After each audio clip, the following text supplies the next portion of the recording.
अस्सलामुअलैकुम वरहमतुल्लाहि वबरकातुहू। नहमदुहू व नुसल्ली अला रसूलिल करीम। अम्मा बअद, अऊज़ु बिल्लाहि मिनश शैतानिर रजीम। बिस्मिल्लाहिर रहमानिर रहीम। व इज़ा कुंतुम बितहय्यतिन फहय्यू बिअहसना मिन्हा أو رُدُّوهَا إِنَّ اللَّهَ كَانَ عَلَى كُلِّ شَيْءٍ حَسِيبًا آمنت بالله صدق الله المولى العظيم وصدق رسوله النبي الأمين الكريم ونحن على ذلك لمن الشاهدين والشاكرين والحمد لله رب العالمين عقيدة المقدسات नबी करीम सल्लल्लाहु तआला अलैहि वसल्लम के मुक़द्दस बारगाह में दुरूद शरीफ का हदिया पेश करें। अल्लाहुम्मा सल्ली अला सय्यिदिना व मौलाना मुहम्मदिन बारिक व सल्लिम सलातन व सलामन अलैका या रसूलल्लाह सल्लल्लाहु तआला अलैहि वसल्लम। बिरादरान इस्लाम, आज के আপনাদের সামনে কোরআন পাক থেকে একটি আয়াতে কারিমা আমি তেলাওয়াত করেছি। এই আয়াতের মাঝখানে আলোচনা আছে ইনশাআল্লাহ তাআলা সালাম সম্পর্কে। যখন এক অপরের সঙ্গে সাক্ষাৎ হয়, মুলাকাত হয়, আমরা সালাম করি। সেই সালাম সম্পর্কে আপনাদের সামনে একটি আয়াতে কারিমা আমি তেলাওয়াত করেছি। এই আয়াতে কারিমার তর্জমা है, जब तुमको कोई किसी लफ्ज़ से सलाम करे तो तुम उससे बेहतर लफ्ज़ जवाब में कहो या वही कह दो, बेशक अल्लाह हर चीज़ पर हिसाब लेने वाला है। এখানে বলা হয় যা কুনতুম বিতাহিয়াতিন ফাহাইয়ু বিআহসানি মিনহা, অথবা যখন আপনাদের কোই সালাম করে যে লফজ দিয়ে, তো তুমি তাকে বেহতরিন লফজ দিয়ে সালামের জবাব দাও কিংবা ওই লফজটা দিয়ে সালামের জবাব দাও। और बेशक अल्लाह हर चीज पर हिसाब लेने वाला है।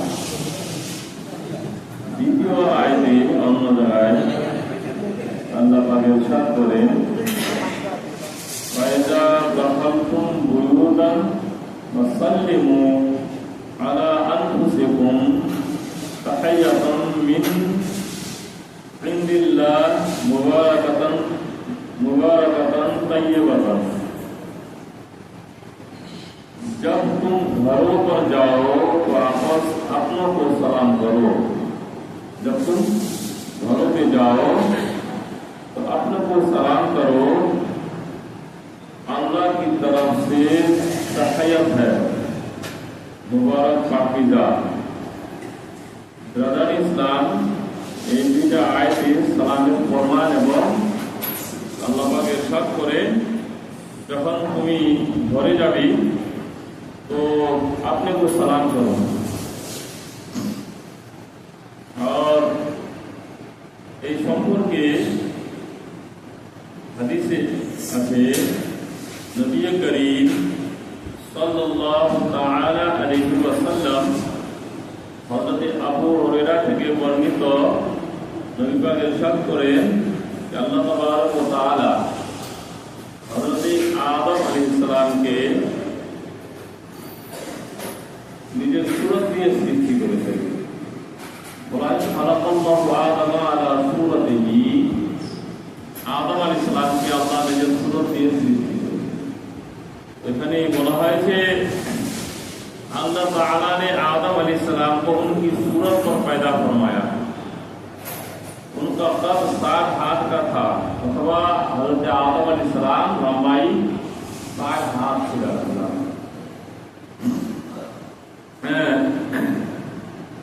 फिर फरमाया कि उन फरिश्तों के पास जाओ और सलाम करो। अल्लाह पाक आदम अलैहिस्सलाम के নিজের सूरत দিয়ে তৈরি করেছেন। করার পরে আল্লাহ আদেশ দিলেন কে আদম যাও ফেরেশতার মধ্যে এবং ফেরেশতাদেরকে সালাম করো।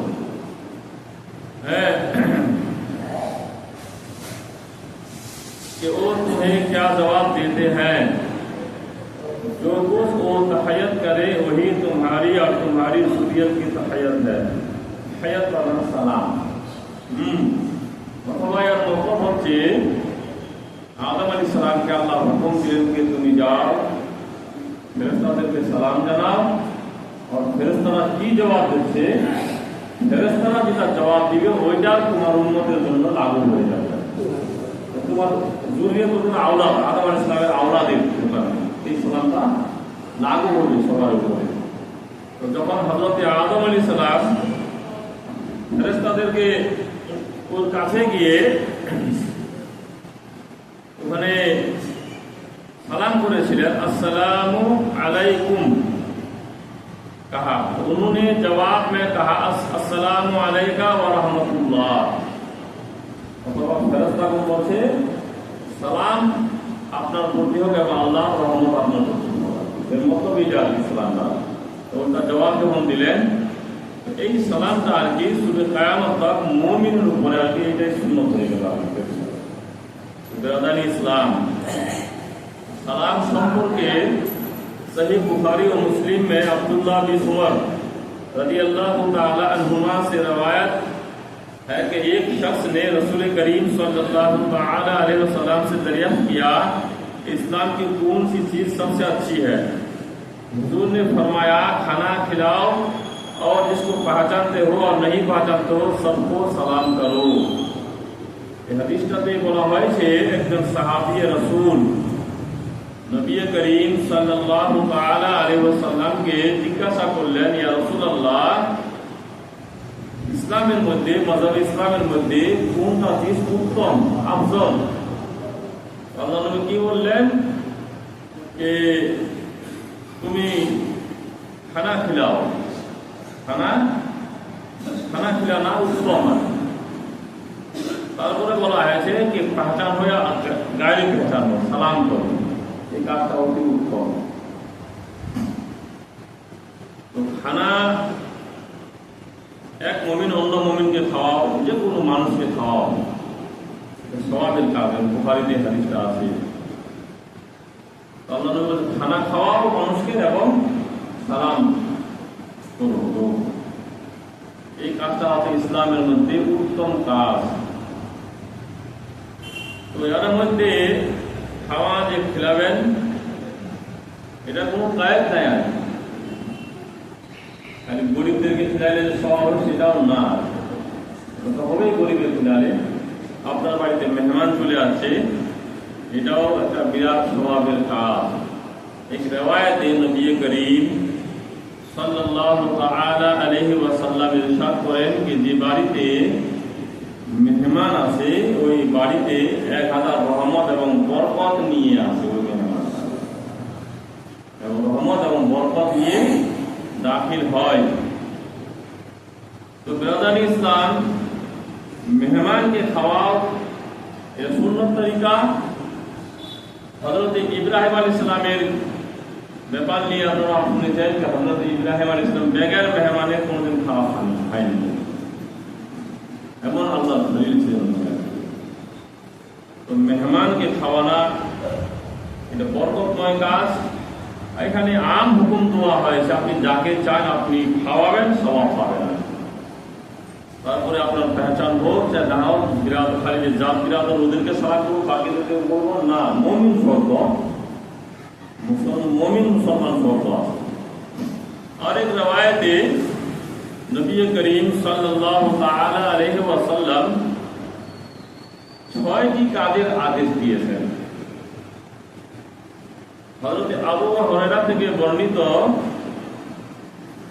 উনি রওয়ায়াত করতেছেন যে নবী করিম সাল্লাল্লাহু তাআলা আলাইহি ওয়াসাল্লাম ইরশাদ করেছেন, যখন কোনো মানুষ বেমার পড়ে যায় ওই ব্যক্তির ইয়াদাত করা অথবা তাকে দেখতে যাওয়া। তারপরে বলা হয়েছে जब वो मर जाए तो जनाजा में शरीक हो जाओ। কোনো মানুষ যদি মরে যায় তাহলে জানাজায় শরীক হতে হবে। তারপরে বলা হয়েছে जब वो बुलाए तो इजाबत कर यानी हाजिर हो, যখন ডাকে আর কি তো ওখানে हाजिर होते हो। और जब उससे मिले तो सलाम करें, जब उससे मिले तो सलाम करें, और जब छीके तो जवाब दें, और हाजिर और गायब उसकी खबर खाही करें। ये ছয়টা কাজ। অথবা প্রথমটা হচ্ছে বেমার ব্যক্তির ইয়াদত করা। কোন মানুষ যদি বেমার পড়ে যায় তাকে দেখতে যাবেন, গ্রামের হোক বিরাদত হয়, বিরাদতটা বেমার তাই বলে ওকে দেখতে বাড়ি গিয়ে যাবো না, এই ইয়াদত করা এটা নবীর সুন্নাত। বুখারীতে একটা হাদিস আছে, একটা ইহুদির ছেলে অসুস্থ হয়ে গিয়েছিলেন, তো আল্লাহ নবী ওই ছেলেটাকে দেখতে গিয়েছিলেন।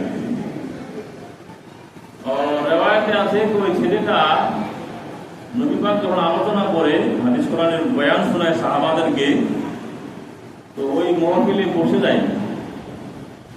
আর যেমনি আল্লাহ নবী উঠে তো নবী পাকের জোতা মোবারক আনে হাজির করে দেয়।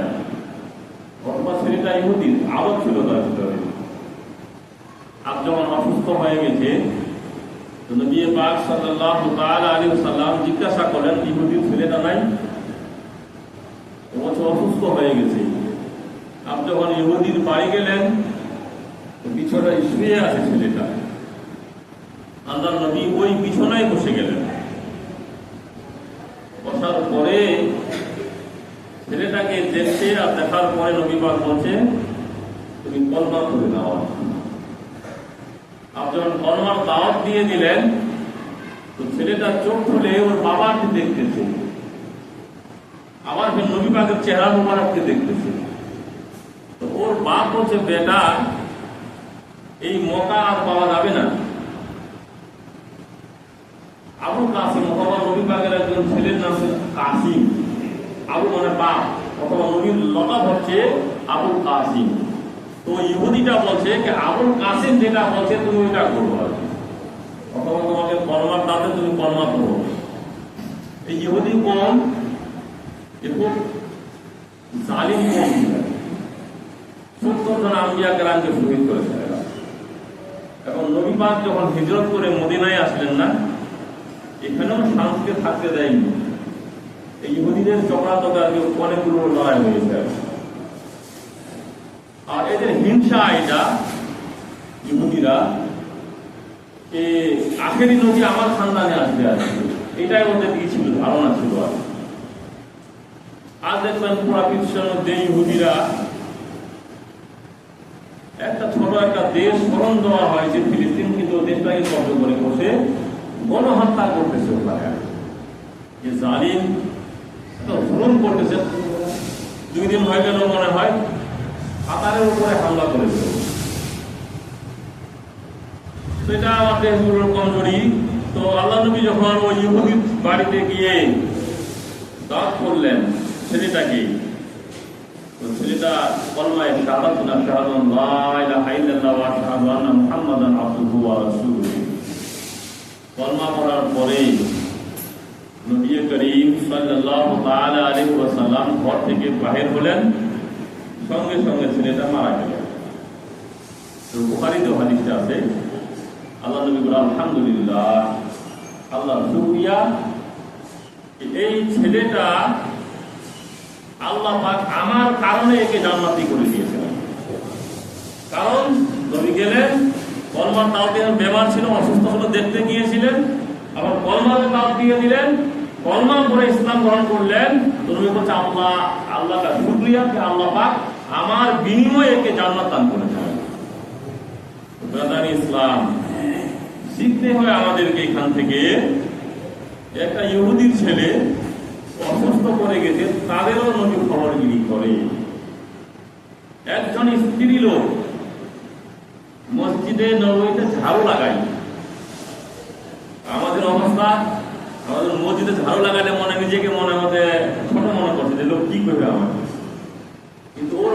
দেখবেন নবী পাকের মসজিদে যখন ঝাড়ু লাগায় ওই স্ত্রী লোকটা অসুস্থ হয়ে বেমার হয়ে মারা গেছে রাত্রি বেলায়। নবী পাক সাল্লাল্লাহু তাআলা আলাইহি সাল্লামকে সাহাবা কেরাম গুরুত্ব দিলেন না যে নবীকে কি আর জাগাবো, রাত্রি হয়ে গেছে, আমরাই জানাজা পড়ে তখন করি। এভাবে যখন তখন করে দেওয়া হয়েছে জানাজা পড়ে, তো নবী পাক সাল্লাল্লাহু আলাইহি ওয়াসাল্লাম জিজ্ঞাসা করলেন সাহাবাদেরকে যে এই ঝাড়ু লাগানো वाले যে বুড়ি অবস্থায় কান্নায় দেখা যায় না, কারণটা কি? ইয়া রাসূলুল্লাহ, রাত্রি বেলায় মারা গেছে, ওকে তখন করে দেওয়া হয়েছে, তো আমাকে কেন খবর করেননি? বলছে আপনি রাত্রিবেলায় আমরা আপনাকে জায়গায় বেদার করা মুনাসিব মনে করিনি আর কি। আল্লাহ নবী তখন সাহাবাদেরকে নিয়ে ওর কবরে গিয়ে আর কি জানাজা করলেন এবং দোয়া করলেন ওর জন্য। তো ব্রাদার ইসলাম, নবী পাকের জীবনী সুন্দর আদর্শ এটাই হচ্ছে যে মানুষ যে যেমন হোক আর কি, গরিব ধরে তো পৃথিবী দেয়, তাই গরিব তাই বলে তাকে যে ভালোবাসবো তার জানাজাতে যাবো না, এটা না। গরিব মারা গেলে তাদেরও জানাজা যেতে হবে, একজন মালদার মারা গেলে তাদেরও জানাজা যেতে হবে আমাদের। তো এটা থেকে শিক্ষা নিতে হয় খবরগিরি। প্রথম যেটা আল্লাহ নবী বলেন যে বেমার মানুষের ইবাদত করা, অথবা বেমারি ব্যক্তি যখন যে মানুষ অসুস্থ পড়ে যায় তার ইবাদত করা, দেখতে যাওয়া, সান্ত্বনা দেওয়া, ওর জন্য দোয়া করা, এটা সুন্নত তরিকা। এবং কোন বেমারি অসুস্থ মানুষের কাছে গেলে ওই জায়গায় যাবার পরে আল্লাহর রহমত অবতীর্ণ হয় ওই ব্যক্তির উপর। ব্রাদার ইসলাম, এবং তারপরে বলা হয় যে মর যায় তো জানাজা মে হাজির হো। জানাজার ব্যাপারে আপনাকে বলুক চাহে না বলুক, হাজির হওয়া। জানাজামে অনেকগুলো ফায়দা আছে, নিজের জন্য, নিজের বাপ মায়ের জন্য এবং মরহুমের জন্য ফায়দা। যে আল্লাহ নবী বলেছেন যে ব্যক্তি জানাজায় হাজির হবে, বুখারীতে হাদিসটা আছে, আর জানাজায় হাজির হয়ে নামাজ পড়লেন, আবার ফের দফন করে আসলেন, আর শুধু খালি নামাজ পড়ে ফিরে আসলেন, দফন করে আসলেন না, তাহলে ওই ব্যক্তির আমল নামায় এক কেরাত সওয়াব লেখা হয়। আর যদি দফন করে একদম লাস্টে চলে আসলেন, দফন করে মুকাম্মল কাজ করে, তাহলে 2টা কেরাত সওয়াব ওই আমল নামায় লেখা হয়। তো কেরাত সম্পর্কে বলা হয়েছে, সাহাবা কেরাম জিজ্ঞাসা করলেন কে রাসূলুল্লাহ কেরাত শব্দটা কেরাত কাকে বলে? আল্লাহ বলেন যে কেরাত হচ্ছে, এক রিওয়ায়াতে আছে একটা বড় পাহাড় সমতুল্য হচ্ছে এক কেরাত, আর এক রিওয়ায়াতে আছে যে উহুদ পাহাড় সমতুল্য হচ্ছে এক কেরাত। আপ জানাজা করলে খালি এক কেরাত সওয়াব, আবার মাটি দেখে আসলে আরেক কেরাত, 2 কেরাত। অথবা এটা উদাহরণ একটা দেওয়া হয়েছে যে আল্লাহর রহমতের সীমানায় ওর থেকেও বেশি আল্লাহ সওয়াব দান করবে, কিন্তু পাহাড় সমতুল্য উদাহরণ দেওয়া হয়েছে, উহুদ পাহাড় ব্যাপার নিয়ে বলা হয়েছে, এবং এক রিওয়ায়াতে একটা বড় পাহাড় সমতুল্য বলা হয়েছে। তো ব্রাদার ইসলাম, পাহাড়কে ওজন করাটা এমনি ফিতা দিয়ে নাপাই যায় কত কিলোমিটার চওড়াই, কত কিলোমিটার, কিন্তু এটা কাটা দিয়ে ওজন করা যাবে, ওটাকে কম্পিউটার ফেল হয়ে যাবে। তো ওটা কুদরতি দিয়েছে আল্লাহ। আর পাহাড়ের সমতুল্য উদাহরণ দেওয়া হয়েছে, আর উহুদ পাহাড়টা তাকরিবান 22 কিলোমিটার লম্বা আর 4 কিলোমিটার চওড়া। কত বড় পাহাড়! ওই সমতুল্য নেকি মাইয়েদের জানাজায় শরীক হলে আর কি পাওয়া যায়। আর তখন পুরো 2টা কেরাত সওয়াব, 2টা পাহাড় সমতুল্য সওয়াব ওই ব্যক্তির আমল নামায় লেখা হয়। একটা তো এইটা হয়। তারপরে এক রিওয়ায়াতে বলা হয়েছে যে মুমিনের 40 জন ব্যক্তি জানাজা করে, ওই জানাজা করার বিনিময়ে ওই মাইয়েতের গুনাহ আল্লাহ মাগফিরাত করে দেন। আর এক রিওয়ায়াতে বলা যে ব্যক্তির জানাজা করলাম আমরা, যদি উনি নেক আমরা গুনাহগার, তাহলে ওই নেক ব্যক্তির জানাজা করার বিনিময়ে আল্লাহ আমাদের গুনাহ খাতাকে মাগফিরাত করে দেন। আর যিনি জানাজা করলেন মাইয়াত গুনেহগার, তাহলে নেক ব্যক্তি জানাজা নামাজ পড়লেন, ওনার ওসিলায় আল্লাহ মাইয়াতের গুনাহ মাফ করে দেয়। কতগুলো ফায়দা আছে। এই ক্ষেত্রে আমাদেরকে যদি সময় আপনারা আসে পড়ে না থাকে, এলান হলো যে অমুক জায়গায় মাইয়াত হয়ে গেছে, জানাজায় শরীক হবেন। তো ব্রাদার ইসলাম, হ্যাঁ, আর যখন মুলাকাত ডাকায় ওই ব্যক্তি ও বুলায় যখন ডাকাবে ওই অসুস্থ ব্যক্তি কিংবা আর কেউ, তো ওর দাওয়াত তাকে কবুল করবে না। তারপরে বলা হয় সে জব উসে মিলে তো সালাম করে। আর সালাম, এই সালামটা হচ্ছে দোয়া, এই সালামটা দোয়া করা হচ্ছে। সালাম মানে সালামতি, আসসালামু আলাইকুম ওয়া রাহমাতুল্লাহি ওয়া বারাকাতুহু। আপনার প্রতি আল্লাহর সালামতি, আল্লাহ রহমত এবং বরকত অবতীর্ণ করা হয়। এইভাবে আর কি যখন অপর এক অপরের মোলাকাত হয়, মুমিন অন্য মুমিনের সাক্ষাৎ হলে সালাম করবে। তারপরে বলা হয়েছে উনি যখন আর কি পাল্টায় জবাব দিবে, ওর জন্য ওয়াজিব হয়ে গেল, আমাদের জন্য সুন্নত। যিনি সালাম করেন ওর জন্য সুন্নত হলো, আর যিনি সালাম জবাব না দিলে ফের গুনাহগার হবে, তাহলে ওর উপর ওয়াজিব হয়ে গেছে। আর সমাজে যেরকম একটা সমাজে আমরা বসে গেছি, 100 লোক বসে আছে, একজন ব্যক্তি সালাম করলেন, তো শরীয়তি মাসলা এটাই সবাইকে জবাব দেওয়ার প্রয়োজন নাই, ওই সর মধ্যে একজন জবাব দিলে সবার জিম্মেদারিটা আদা হয়ে যাবে। আর একা একাই আপনি আছেন, আপনাকে সালাম করলেন, তাহলে আপনাকে জবাব দিতে হবে। কেউ বলছে কি সালামটা জবাব দিলেন না, ওটা জোরে না হলে তো মনে মনে দিচ্ছে দিবে, চিল্লাই দিবা হবে, এটাও জরুরি না। হ্যাঁ, সালামের জবাব দিতে হবে, কিন্তু সালাম কতগুলো ক্ষেত্রে মানাও আছে।